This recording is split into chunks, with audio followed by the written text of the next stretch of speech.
Sang penebus, juru selamat, Kau telah lahir ke dunia. Surga bumi menyembahmu, menantikan kedatanganmu. Kemuliaan Kristus Sang Raja, layakkan ku dan urapiku. Kaulah Mesias, Kaulah Mesias. Firman yang hidup telah jadi manusia. Kaulah Mesias, Kaulah Mesias. Bukti terbesar kasih-Mu bagi dunia.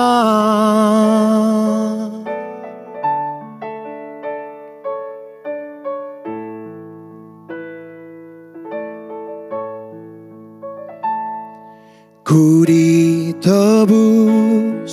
dan ku hidup, ku berjalan dengan kuasa-Mu. Kini aku kan nyatakan dan siapkan kedatangan-Mu. Kemuliaan Kristus Sang Raja, layakkan ku dan urapiku. Kaulah Mesias, Kaulah Mesias. Firman yang hidup telah jadi manusia. Kaulah Mesias, Kaulah Mesias. Bukti terbesar kasih-Mu bagi dunia. Hosana, Hosana. Blessed be the name of the Lord. Blessed be the name of the Lord in the highest place. Hosana, Hosana.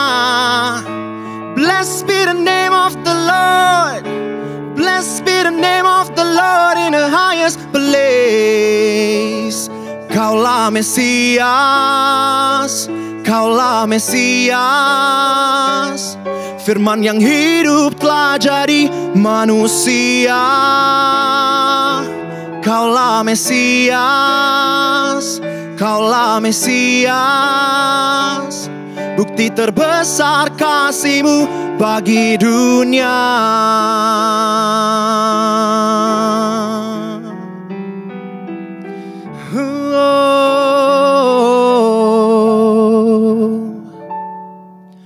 Layak dipuji, disembah, Kaulah yang bertahta, dulu, sekarang, dan selamanya. Raja atas segala raja, nama-Mu besar termulia. Layak dipuji, disembah, Kaulah yang bertahta, dulu, sekarang, dan selamanya. Raja atas segala raja, nama-Mu besar termulia. Layak dipuji, disembah, Kaulah yang bertahta, dulu, sekarang, dan selamanya. Raja atas segala raja, nama-Mu besar termulia. Nama-Mu besar termulia. Nama-Mu besar termulia.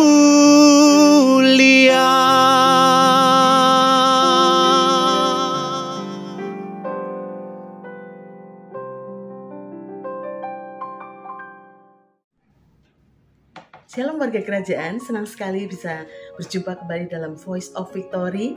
Saya percaya Bapak Ibu Saudara sekalian dalam keadaan yang baik, yang sehat, dan diberkati oleh Tuhan.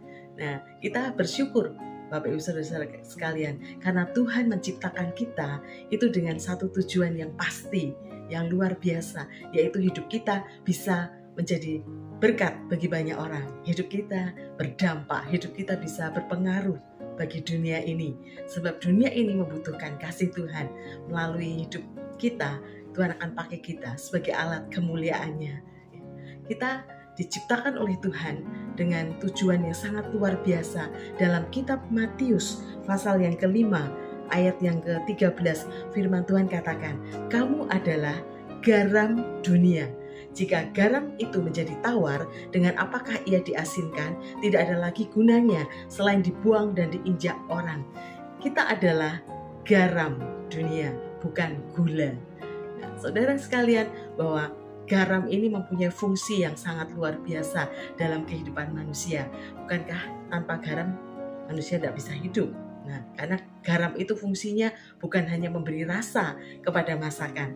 Karena masakan yang sehebat apapun, semewah apapun, semahal apapun, tanpa dibumbui dengan garam sedikit, maka masakan itu akan menjadi hambar dan tidak enak rasanya. Oleh sebab itu, garam itu mempunyai fungsi yang dahsyat juga, saudara, sebagai penyembuh luka dan sebagai pencegah kebusukan terjadi, ya. Dan garam itu juga bisa menjadi pupuk bagi sebuah tanaman, dan garam itu juga bisa menjadi alat untuk menambah terang, dan juga pada waktu itu menjadi barter, alat barter. Nah, saudara yang dikasih dalam Tuhan, hidup kita itu dikatakan bahwa kita adalah garam dunia. Nah, berarti kita bisa berfungsi untuk menggarami dunia ini dengan kasih-Nya Tuhan. Hidup kita ini bisa maksimal berdampak bagi dunia ini, karena dunia ini kondisinya sudah banyak kerusakan, banyak kebusukan, kebobrokan, sehingga kita harus hadir di dunia ini untuk mencegah segala kerusakan itu yang terjadi atas dunia ini. Oleh sebab itu, Tuhan tidak salah memilih saudara dan saya untuk menjadi alat kemuliaannya. Biarlah hidup kita siap untuk dipakai Tuhan menggarami dunia ini, dan kita itu adalah putra-putrinya yang berbeda dengan dunia ini, karena kita tidak boleh sama dengan dunia ini. Roma 12 ayat yang kedua, firman Tuhan katakan bahwa janganlah kamu menjadi serupa dengan dunia ini, tetapi berubahlah oleh pembaruan budimu, sehingga kamu dapat membedakan manakah kehendak Allah, apa yang baik, yang berkenan kepada Allah, dan yang sempurna. Oleh sebab itu, biarlah hidup kita ini benar-benar tidak serupa dengan dunia ini. Kita memang masih hidup di dunia ini, tetapi kita berbeda. Seperti ikan yang hidup di air laut yang asin itu, saudara, bahwa ikan-ikan itu tidak menjadikan ikan-ikan itu jadi ikan asin. Tidak terpengaruh oleh dunia, tidak terpengaruh oleh asinnya air laut. Demikian juga hidup kita. Kita tidak boleh terpengaruh oleh dunia ini, tetapi kita menjadi pengaruh buat dunia ini. Sebab itu tujuan Tuhan yang dahsyat ini mari kita genapi, saudara. Karena hidup kita itu menggenapi firman-Nya sebagai bukti kebesaran kasih Tuhan. Sebagai garam, kita harus memperhatikan perkataan kita. Karena apa yang keluar dari mulut kita ini, apakah bisa memberkati banyak orang? Apa yang keluar dari mulut kita, saudara? Biarlah perkataan-perkataan yang membangun orang, yang menginspirasi orang, menguatkan orang-orang yang lemah. Dan biarlah perkataan kita ini memberkati banyak orang. Perkataan kita bisa menyejukkan hati orang yang sedang terpuruk. Bisa kita berikan kata-kata semangat buat mereka sehingga mereka bangkit kembali. Nah, perkataan kita harus hati-hati. Sebenarnya firman Tuhan katakan dalam Kolose 4 ayat yang ke-6, hendaklah kata-katamu senantiasa penuh kasih, jangan hambar, sehingga kamu tahu bagaimana kamu harus memberi jawab kepada setiap orang. Kata-kata kita juga perlu dimasinkan dengan garam, sehingga kata-kata kita tepat pada waktunya kita ucapkan. Nah, sebab dari kata-kata kita itu, saudara, bisa mempengaruhi dunia ini. Oleh sebab itu kita jaga perkataan kita, sungguh-sungguh bisa memberkati banyak orang. Nah, kita juga sebagai garam, kita harus menjaga hati kita. Sebab tadi dalam firman Tuhan dikatakan bahwa jika garam itu menjadi tawar, dengan apakah ia diasinkan? Tidak ada lagi gunanya selain dibuang dan diinjak orang. Kita harus menjaga hati kita ini supaya kita tidak tawar hati. Karena orang yang tawar hati penuh, itu suatu kondisi di mana hati penuh dengan kekecewaan, penuh dengan kepahitan, luka hati. Itu sangat berbahaya sekali. Karena firman Tuhan juga katakan dalam Amsal 4 ayat 23, jagalah hatimu dengan segala kewaspadaan, sebab dari situlah terpancar kehidupan. Karena apa yang ada di dalam hati kita, itu yang akan meluap keluar.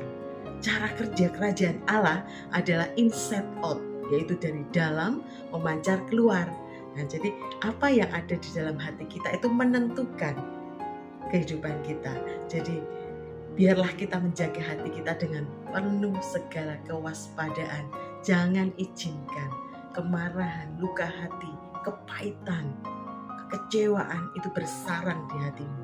Supaya kita bisa buang sampah-sampah hati itu semuanya, sehingga tidak bersarang di hati kita. Hati kita bersih, hati kita dipenuhi saja dengan firman Tuhan, sehingga hidup kita sangat bisa memberkati banyak orang.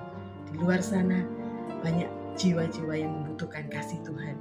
Biarlah kita mau memancarkan hidup kita ini untuk kemuliaan nama Tuhan. Dan banyak jiwa-jiwa akan datang kepada Tuhan. Dan sebagai garam, kita mempunyai fungsi yang dahsyat. Oleh sebab itu, kita bersyukur dan kita mempersiapkan hati kita dengan semangat yang baru, dengan sukacita yang baru untuk menggarami dunia ini. Dan sebagai garam, kita harus siap untuk dibentuk dan diproses.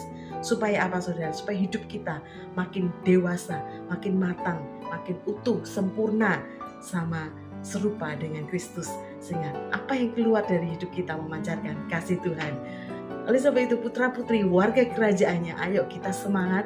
Mari kita menggarami dunia ini dengan kasih Tuhan, dengan hidup kita yang sudah diubahkan. Karena kita yang biasa disertai oleh Tuhan yang luar biasa. Kita yang terbatas disertai oleh Tuhan kita yang tak terbatas. Kita ini yang kecil, kita disertai oleh Tuhan kita yang besar. Kita dipulihkan, kita untuk memulihkan, kita diampuni untuk mengampuni, kita diubahkan untuk menjadi agen perubahannya. Siapkah, saudara? Mari kita bersama-sama dengan roh yang menyala-nyala, kita garami dunia ini dengan kasih-Nya Tuhan. Tuhan Yesus memberkati kita semua. Haleluya. Amin.